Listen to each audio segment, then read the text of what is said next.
Iniimbestiga na ng NBI kung posibleng sangkot sa oil smuggling ang sumadsad na MV Mirola 1 sa Mariveles.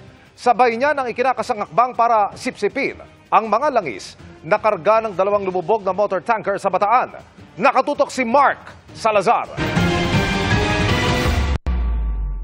Sa recovery operation ng MT Terra Nova sa Bataan, tumutulong ang US Coast Guard dahil sa laki ng potential marine ecological damage kung hindi maaabatan ng oil spill.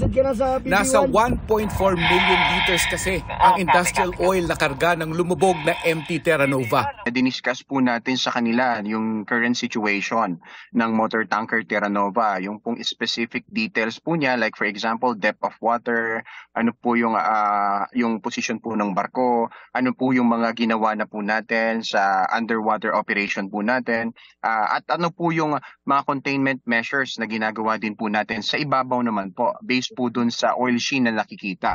Kasama ang mga Amerikano, nagsagawa kanina ang Philippine Coast Guard ng simulation kung paano nila hihigupin mula sa lumubog na MT Terra Nova ang langis para isalin sa mga plastic container na ito.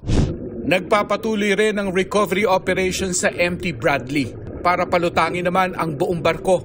Nakahanda na raw ang siphoning pipes para rito. Ang mangyayari po nito, hihigupin po ng siphoning pipes na yon yung mga sea water inside the said vessel para po siya ay mag-afloat. And then kapag afloat na po siya, saka po hihigupin naman yung 5,500 liters ng diesel oil dito po sa motor tanker Bradley.